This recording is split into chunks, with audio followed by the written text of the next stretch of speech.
So, um, if you turn on the news right now, there's really, there's basically only one economic story that you're going to hear on an endless loop. Yeah, it's inescapable. Right. It's this idea that, opening borders just absolutely kills local manufacturing. And the narrative is just incredibly loud. It's very black and white. Exactly. It presents this very binary, totally zero-sum world.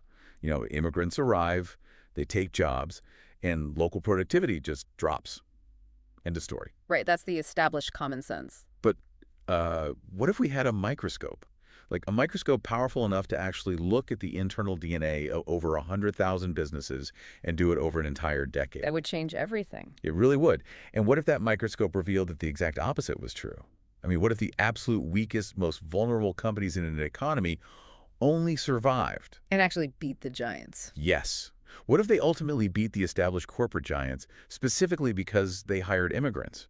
It sounds completely counterintuitive, right? Oh, totally face-slapping. Yeah, it goes against literally almost everything we are conditioned to assume about how labor markets actually work.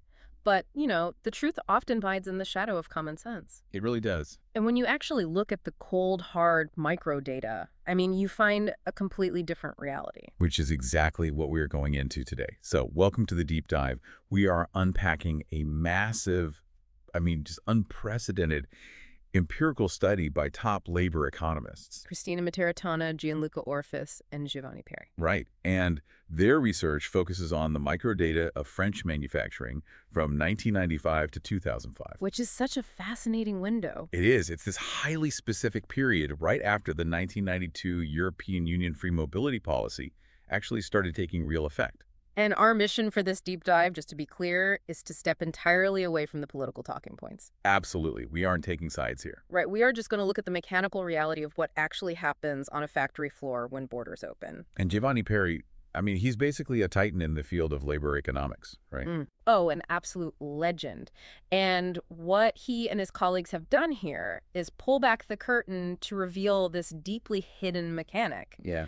They're going to show us exactly why, in this specific decade in France, immigrants acted as the essential fuel for productivity. Rather than the extinguisher everyone just assumed they would be. Exactly. So before we get into these face-slapping results, Yeah. we really need to establish the sheer scale of the laboratory these researchers used. Because scale is everything here. Right, because usually when people argue about the economic impact of immigration, they're relying on these massive macro-level guesses. Or just highly emotional anecdotes. Oh, all the time. Like, my cousin's friend lost his job at the mill, that sort of thing. But this study is just radically different. It is. This isn't a survey where researchers, mailed questionnaires to a few dozen CEOs and asked how they felt about the economy. Which happens a lot.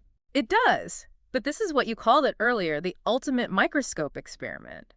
They exhaustively tracked over 100,000 individual French manufacturing firms for 10 full years. I really want you, listening right now, to visualize what that actually means. 100,000 companies. 10 years. It's a mountain of data.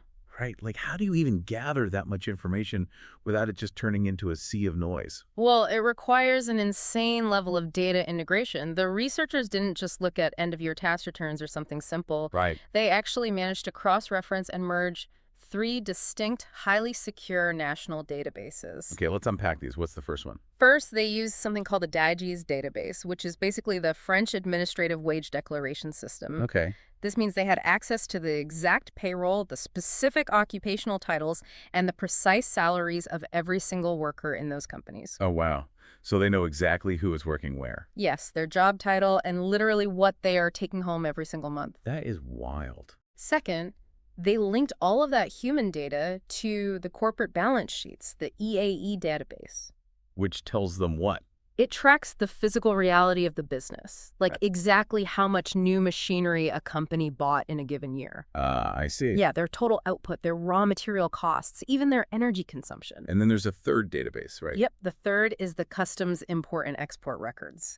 They tracked every single product moving across the French border.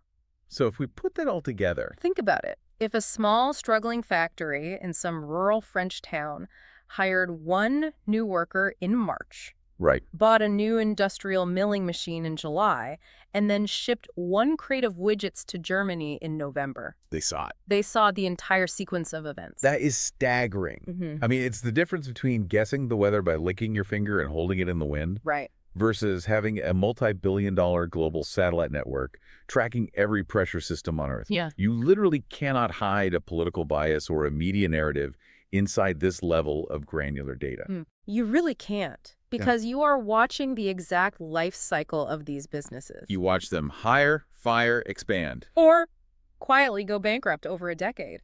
But to even begin to understand what this data revealed, we first have to shatter the absolute biggest assumption most people have. Of the stereotype. Exactly. We have to look at who these immigrants actually were during this decade. Right.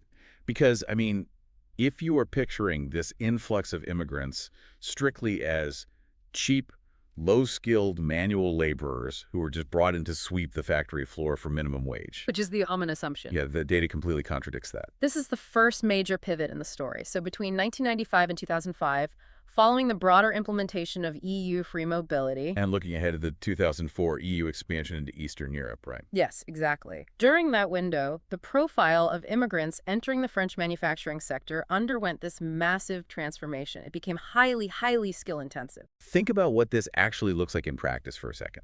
Over that decade, the share of immigrants in the French manufacturing workforce who had a high school diploma or lower just absolutely plummeted. It dropped from 74% down to 58%.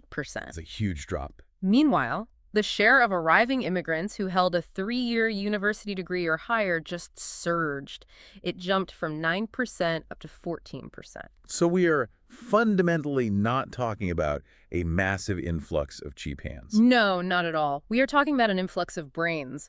The growth in foreign-born workers during this specific window was heavily concentrated in white-collar, cognitive, and highly analytical roles. So, like, who exactly? We're talking about mechanical engineers, software technicians, supply chain optimizers, specialized floor managers. People doing complex work. Exactly. They weren't migrating to do routine manual production. They were migrating to do complex problem solving. Okay, I want to stop here and challenge this for a second because this shifts the entire conversation. Sure. If I am a factory owner in France in, say, 1998, my motivation for hiring an immigrant in this scenario isn't about me trying to find a guy to operate a metal press for €2 less an hour. Which is the classic narrative. Right. But what you are saying is this was about me trying to inject a totally new mind, a new analytical capability onto my factory floor. Precisely. It was a massive injection of human capital. These businesses were literally rewriting the DNA of their intellectual capacity. Wow. They were acquiring problem solvers who had been educated in an entirely different university system. Oh, that's a good point. Right. People who approached manufacturing bottlenecks from entirely different angles. Okay, so a wave of highly skilled immigrants arrives in France. But here is the massive skeptical question. I know anyone listening who has ever taken a statistics class is screaming this right now. Correlation versus causation. Exactly. How do the researchers actually prove that hiring these immigrants caused the companies to succeed? It's the ultimate trap. Because couldn't you just look at this data and argue, well, obviously, the rich, highly successful, highly profitable companies were the ones who could afford to recruit and hire these fancy new foreign engineers. Which makes logical sense on the surface. All right. How do we know it wasn't just a coincidence? How do we know the success didn't cause the hiring, rather than the hiring causing the success? That is the ultimate hurdle in any economic study. And to solve it, the researchers use this brilliant methodological approach. Okay, lay it on me. Well, economists call it a shift-share instrument, but we are going to avoid the dense academic jargon and just explain how it actually works in the real world. Please do. Because it is essentially a way to create a perfect medical trial, right? Like a control group and a treatment group out of thin air. Break that down. How do you run a medical trial on the French economy? Well, they couldn't just look at the companies that hired immigrants in 2005. As you said, that could just be successful companies acting successfully. Instead, they went all the way back to 1990 census data, long before these specific borders opened up and this particular wave of migration happened. Oh, interesting. They looked at the map of France and mapped out exactly where immigrant communities from specific countries had historically settled.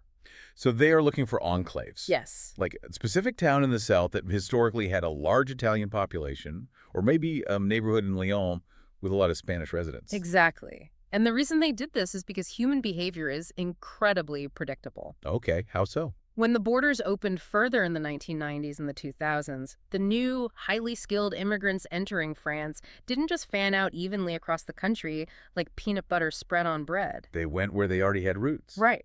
They naturally flocked to those existing communities. That makes total sense. If you are an engineer moving from Milan to France, you're much more likely to move to a town where you have a cousin. Or where there are existing Italian cultural ties. Exactly. Language networks or simply familiar social structures. Okay, I see where this is going, but spell out the trap for the listener. Like, why is this so important? Because this predictable human migration created an accidental surge of highly skilled talent in very specific, highly localized geographic areas. Accidental being the key word. Yes. And here is the absolute linchpin of the whole study. That surge of talent arriving in that specific town was completely independent of how well the local factories in that town were doing. Oh, wow. The new Italian engineer didn't move to town A because the local widget factory in town A was having a record-breaking profit year. No, they moved to town A because their uncle lived there. Exactly. It was a geographic lottery. Right. So let's look at town A and town B. They are 10 miles apart. Okay. Both have struggling manufacturing sectors. But town A happens to have a historical Italian enclave, and town B doesn't. So when the borders open, Town A suddenly experiences a massive influx of highly skilled engineering talent.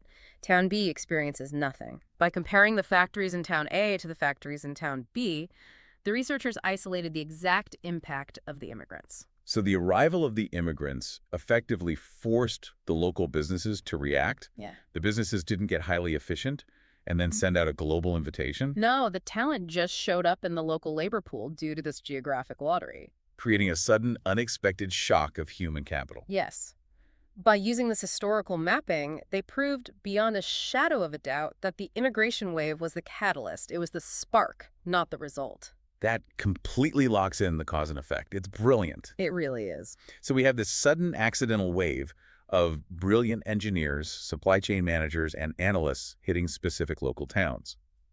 The obvious next question is, which companies were the first to actually grab them? Because the answer to this is where the conventional wisdom really starts to fall apart. Oh, it completely shatters conventional wisdom. Yeah. Because if you ask a random person on the street, they will assume that the rich, highly efficient, massive corporate monopolies would just immediately gobble up all this new talent. Right. They have the deep pockets, right? Exactly. But the data shows the exact opposite. It's wild. The companies most hungry for this immigrant talent were the small, struggling factories that were teetering right on the edge of failure. The desperate adopter. Yes, desperate adopters. Let's look at the actual behavioral data here. Right. A 1% increase in the local supply of immigrants raised the average French firm's probability of hiring an immigrant by 0.57%. That's our baseline average. Right. But for firms with incredibly low initial productivity. Like the ones at the absolute bottom of the barrel. Oh, exactly. That probability jumped an extra 0.26%. They were significantly more likely to hire these new arrivals than the highly profitable giants. Okay, I have to push back here. Because if I am a small business owner and I am basically struggling to make payroll, taking a risk on a totally new foreign-educated worker seems like a massive gamble. It does. Why wouldn't I just stick to what I know? Yeah. How do these dying companies justify that risk? Think about the reality of small business survival. Let's use a sports analogy. Okay, I like sports analogies. Imagine a struggling team that is dead last in the league standings. The top teams in the league, they are rigid. We have their star players. Right. Their massive coaching staff, their entrenched bureaucracy, they are winning, so they don't want to mess with their formula. Don't fix what isn't broken. Exactly. But that failing team at the bottom, they are looking at relegation. They are looking at bankruptcy. They are desperate. And desperation breeds a willingness to change. It breeds a willingness to completely overhaul the playbook and take a massive chance on a totally new, unconventional type of player. Because what do they have to lose? They are already dying. Exactly. And you have to factor in the context of the European Union mobility policy here. Right, the 1992 policy. Prior to this, hiring foreign talent meant navigating massive, complex visa hurdles.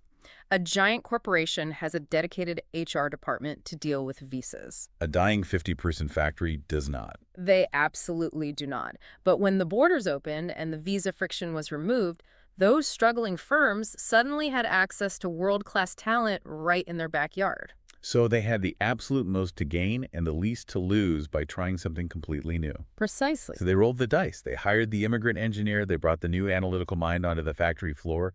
What actually happened? Taking that chance paid off in a way literally no one expected. It triggered an absolute explosion in efficiency. This brings us to what I think is the most fascinating concept in the whole deep dive, the great equalizer. It's a great term for it. Because the immigrants didn't just boost the French economy generically. The data shows they acted as a massive wealth equalizer between the companies themselves. They literally made the losers run faster. Let's look at the numbers, because they're the most critical part of the entire study. The researchers measured a metric called total factor productivity. Now, let's translate that for the listener, because total factor productivity sounds like something from a super dry graduate seminar. Yeah, what does that actually mean on a factory floor? Let's just call it pure efficiency. Imagine a factory making wooden chairs. Okay, wooden chairs. You have a set amount of wood, a set number of saws, and a set amount of time. Pure efficiency is the magical ability to figure out a new process or a new workflow that allows you to make 20 chairs instead of 10 using the exact same amount of wood, saws, and time. You aren't buying more materials. No, you are just working vastly smarter, doing more with less. Oh, okay, track that. Now, on average across the board, a 10% increase in the local immigrant share boosted a firm's pure efficiency by 1.7%. Which, in the razor-thin margin world of manufacturing, a 1.7% efficiency gain is a very solid win. It's a great win, but here's the true face-slapping moment of the data.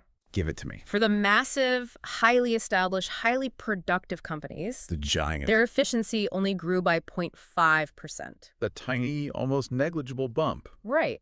But for the struggling, low-efficiency underdogs, the ones who took the chance and hired the immigrants, Yeah. their efficiency took a massive 3.6% leap. 3.6%. Again, I want to ground this in business reality for you listening. Yeah. If a factory is operating on a 5% net profit margin, Which is very common in manufacturing. very common, and you suddenly squeeze 3.6% more pure efficiency out of your existing raw materials and machines, you are nearly doubling your profitability overnight. It is staggering. That is life-changing for a business. Immigrants literally closed the gap between the corporate giants and the underdogs. They were an equalizing force in the market. The weak got incredibly strong very fast. This brings up a massive, mechanical question. How? The mechanism. Right. How does a new worker, even a brilliant engineer, magically make the old machines and the old native workers run 3.6% faster? Because it's not like the immigrant engineer brought faster conveyor belts with them in their luggage. It wasn't magic. It was chemistry. Chemistry, I love that. And to understand this chemistry, we have to address a very common economic assumption. It's the idea of the one-for-one replacement. The idea that labor is basically a game of musical chairs. Exactly. If there are 50 chairs in the factory and you hire one immigrant, you must fire one native-born worker to give them the chair. It's the assumption that labor is a zero-sum game. But the French microdata completely dismantles this. How so? The data shows that these desperate companies did not fire a native worker to hire the immigrant. Instead, they fundamentally reorganized the entire factory floor. Okay, let's build out a hypothetical scenario to really illustrate this. Break down how that reorganization actually works in practice without anyone getting fired.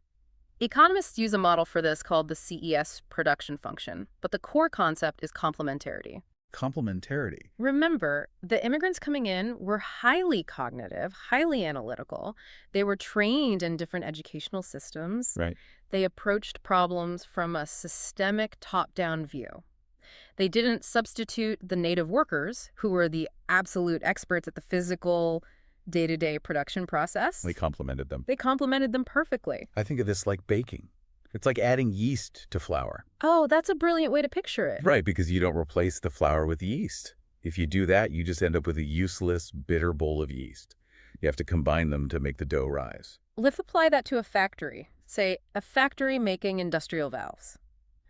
You have a native worker who has been operating the metal press for 10 years. They know the machine inside and out. They know exactly how the machine vibrates when it's overheating. They have deep, irreplaceable muscle memory and institutional knowledge. Oh, But the factory's overall routing system for raw materials is a chaotic mess, which causes massive delays. all right, so the worker's just standing there waiting for parts half the day. Exactly. Enter the highly skilled immigrant engineer. The engineer doesn't know how to operate the metal press, and they aren't going to try. They're not there to take the metal press job. No. Instead, they look at the entire assembly line. They introduce a new analytical software to route the raw materials perfectly. Oh, I see. Suddenly, the native worker isn't waiting for parts anymore. The native worker's 10 years of physical expertise is suddenly amplified by the analytical oversight of the new immigrant worker. The friction is just removed. Yes. The introduction of this highly skilled talent created a chain reaction. The immigrants' systemic skills and the native workers' physical skills were a perfect lock and key fit. That is the chemistry. That is how you get a 3.6% explosion in output without firing anyone. And speaking of that physical machinery, this brings us to one of the weirdest paradoxes in the entire study, the capital puzzle. This completely amends how people view immigrant labor. Right. Because usually there is this assumption that if a factory starts relying heavily on immigrant labor, it means the company is moving backward technologically. The sweatshop stereotype. Exactly. The assumption is that the boss is giving up on innovation, refusing to buy expensive robots, and just relying on human sweat to get the job done. The assumption that labor and capital are enemies. If labor is suddenly plentiful, why buy machines? But the French data proved the exact opposite. It did. A 10% increase in immigrants in a local area significantly boosted a firm's physical capital stock. Meaning the factories that hired more immigrants actually went out and aggressively bought more machinery, more technology, more hardware. They got heavier. Okay, I have to challenge this. We established earlier that these were struggling, dying companies. Yes, we did. If you are a struggling small business, how on earth are you getting the cash or the bank loans to buy state-of-the-art machinery just because you hired one smart engineer? Right. Banks don't lend millions of euros to dying companies to buy robots. That is exactly the right question to ask. And the answer lies in the marriage of skill and capital. Okay, explain that marriage. Imagine you're the boss of one of these struggling French factories. For 5 years, you have been staring at a catalog for a state-of-the-art, computerized German milling machine. You know it could save your business. But you can't buy it. Because you can't afford it. No, because even if you could scrape the loan together, nobody on your existing staff knows how to actually program the thing. Oh. And you certainly can't afford to hire a massive consulting firm from Paris to come down and run it for you. You lack the human capital to justify the physical capital? Precisely. If you buy that machine, it'll just sit in the corner collecting dust. The bank knows this too. They won't lend you the money because you don't have a credible utilization plan. But suddenly, thanks to this geographic lottery, you hire a highly educated, analytical immigrant who knows exactly how to optimize that specific software. oh, I see. Suddenly the equation changes. As the boss, you finally have the confidence to pull the trigger. You can go to the bank, show them the resume of your new engineer, and present a viable plan for how this machine will immediately generate ROI. You finally have the brains in-house to operate the tech. Exactly. The talent unlocked the technology. So immigration didn't turn these factories into primitive manual labor sweatshops. It turned them into high-tech hubs. It catalyzed technological investment that had basically been frozen for years. You simply cannot separate the two. Okay, so let's pause and picture this underdog factory now. It's an incredible transformation. It really is. A few years ago, they were dying. Then they took a chance and hired diverse, highly skilled immigrant talent. They reorganized their factory floor so the immigrants and natives are working in perfect, frictionless chemistry. Yep. They've used this new talent to justify buying high-tech machines. They are suddenly wildly efficient, producing more goods than ever before. But here is the problem. That's the problem. You can produce all the goods in the world, but if you don't have anyone to sell them to, you just have a warehouse full of unsold inventory. What happens next? They do the absolute hardest thing for any small business to do. They start looking beyond the borders of France. They look at the global market. The export miracle. If you ask any small business owner what their ultimate growth dream is, it's usually to sell their product globally. But exporting is incredibly historically difficult. Let's break down why it's so hard. Because it's not just about like putting a stamp on a box. Not at all. Think about the friction involved in shipping a pallet of industrial valves from rural France to Munich, Germany. Okay. You have to understand entirely different regulatory standards. You have to navigate foreign customs. Which is a nightmare. You have to understand foreign consumer tastes. And most importantly, you have to negotiate contracts in a language you don't speak with a business culture you don't understand. It's an enormous information barrier, a massive wall of friction. A wall that usually only massive multinational corporations can afford to climb. Right. But the data from this study shows that immigrants act as literal living maps to the global market. I love that phrase, living maps. A 10% increase in immigrants led to a staggering 12.7% surge in a company's export sales. A 12.7% surge in international revenue for a company that was previously dying. That is monumental. Because immigrants bring so much more to the table than just their engineering degrees or their technical skills. What else do they bring? They bring intimate foreign market knowledge, they bring fluent language skills, they bring international networking contacts from their home country. Oh, that makes so much sense. Small, low-productivity firms that previously could never, ever dream of navigating the friction of selling overseas suddenly had the internal cultural knowledge to unlock massive international orders. The immigrant engineer from Italy doesn't just program the machine. No. They pick up the phone and negotiate the distribution contract with the supplier in Milan because they understand the cultural nuances of how Italian business is actually done. Exactly. They are a bridge over the information barrier. Just think about the timeline here. I really want to emphasize this. This is all happening within a single decade. Just 10 years. A dying local French factory, practically on the brink of foreclosure, hires an immigrant due to a geographic lottery. Right. Suddenly, they reorganize their floor, upgrade their machines, their efficiency skyrockets 3.6%, and within a few years, they are a high-tech global exporter shipping products across Europe. It is an incredible display of organizational agility. But wait, this is a competitive ecosystem. Oh, absolutely. If the small dying underdogs are suddenly super efficient global exporters, what is happening to the established, bureaucratic, corporate giants who ignored the immigrant talent pool because they were too comfortable? They experienced a massive reality check. This entire dynamic was a devastating low-altitude strike against what we might call big company disease. Big company disease. What does that mean in this context? Well, market dominance often breeds a certain level of stagnation. When a massive established company controls the market, they often stop innovating. They get bureaucratic. They rely on their sheer size to protect them. They get lazy. But because of the sudden efficiency explosion and the new cost advantages of these highly agile small firms, the entire market shifted beneath their feet. The underdogs started biting their ankles. More than biting. The data shows that the small, initially weak firms rapidly expanded their domestic market share inside France. Because they were suddenly more efficient. Exactly. They could offer better prices or faster delivery or higher quality. They actively started stealing customers from the established giants. And the giants, how did they react? They essentially flatlined. Their domestic market share basically stagnated. They couldn't respond fast enough to this swarm of newly efficient competitors. So the sudden influx of diverse talent into the hands of the most desperate companies completely reset the competitive landscape of the entire country. It punished corporate stagnation and heavily rewarded desperate innovation. It injected pure, unadulterated competition into a system that had become totally comfortable. Yes. And for the workers inside those underdog companies, both the immigrants and the native-born workers, this wasn't just about winning market share or looking good on an end-of-year spreadsheet. No, it was about sheer survival. It was about cheating economic death. It's Let's talk about different. that survival rule.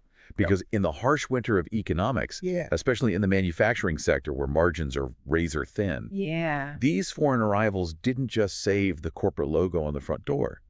They saved the ability of native workers to put food on their tables. The data on this is incredibly stark. What did it say? A 10% increase in immigration dropped a company's probability of bankruptcy, what economists coldly refer to as firm exit, by a massive 6.7 percentage points. 6.7 percentage points. Yes. I want to step away from the sterile math for a second and just focus on the human reality of that number. It's important. Behind that 6.7% drop in bankruptcy are thousands of families.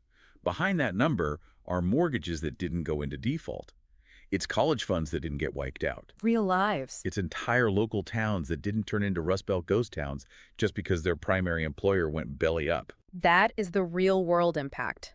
When you ground this in the data, the survival of these initially weak firms means that the native workers employed there were actively shielded from unemployment. The influx of immigrant talent was basically the shield that protected the native workforce from the devastation of a factory closure. Exactly. Which perfectly leads us to the ultimate, most heavily debated question of this entire deep dive. Oh, here we go. The one question that is probably burning in the back of your mind right now as you listen to this. What actually happened to the local native-born French workers? The ultimate plot twist of the study. Because the fear, the incredibly loud narrative we talked about at the very beginning of the show, is that when immigrants walk onto the factory floor, the native workers immediately get pink slips. They get fired. Or their wages get slashed to the bone because the labor supply is increased. That is the assumption. But the microscopic data of 100,000 firms over a decade shows that simply didn't happen. Wait, really? When the immigrants walked in, the native workers didn't get evicted from the economy, they got promoted. You have to explain this carefully because it goes against Basic Economics 101. I know it does. Basic Economics says if the supply of labor goes up, the price of labor, meaning wages, should drop. But you were saying wages went up. Yes. Immigration increases did not lower native wages. In fact, native wages across these departments went up by 5%. A 5% raise. How? Break down the mechanics of this, because if a struggling 50-person factory hires 3 immigrant engineers, how does that create enough money and opportunity to give every native worker a 5% raise? It sounds like economic alchemy. It really does. It's not alchemy. It's the natural result of organizational growth. Let's go back to our hypothetical valve factory and look at their profit and loss sheet. Okay, let's open the books. Before the immigrants, output was low, revenues were flat. Then the highly skilled immigrant engineers come in. Right. They optimize the supply chain. The factory floor reorganized around that complementarity we talked about. The yeast and the flour. Exactly. Suddenly production doubles. Then, utilizing the immigrants' cultural and linguistic skills, they start exporting to Germany and Italy. We saw a 12.7% surge in exports. Right, so top-line revenue absolutely skyrockets. The pie gets massive. Now the company is growing at an unprecedented rate. They are shipping products internationally. What does a rapidly growing company suddenly need? Structure. They need middle management. Yes, they suddenly need a floor shift lead. They need a quality assurance manager to oversee the new German export standards. They need a logistics coordinator. Okay, I see. Now, who gets those jobs? Does the new immigrant engineer from Italy, who doesn't know the specific quirks of the company's historical product line, get that job? No, the native worker gets it. Exactly. The native worker who has been operating the press for 10 years, who knows the product inside and out, is perfectly positioned to step up. They get the promotion. Highly skilled native workers were pushed into different non-routine cognitive roles. They stepped away from manual tasks and stepped into more complex, managerial, and communication-heavy roles. They went from hourly line workers to salaried managers. The entire workforce shifted upward. Or, in some cases, native workers moved to different, highly specialized local firms that had fewer immigrants but desperately needed their specific, seasoned expertise. Yes.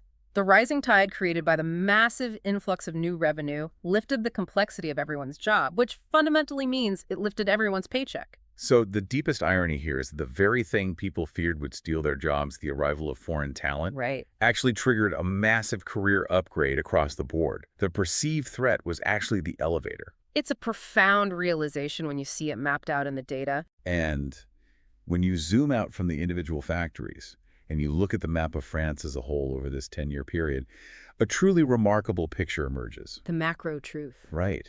Because the deepest secret of the global economy, at least according to this 10-year microscope experiment, is that immigration didn't widen the gap between the rich and the poor. It didn't. It acted as economic glue. Yeah. It actively repaired the cracks in society. Economists call this concept convergence because the absolute weakest companies, the ones at the bottom of the barrel in the struggling rural towns, they gained the absolute most from hiring immigrants. And because of that, the extreme differences in productivity between different regions of France began to violently shrink.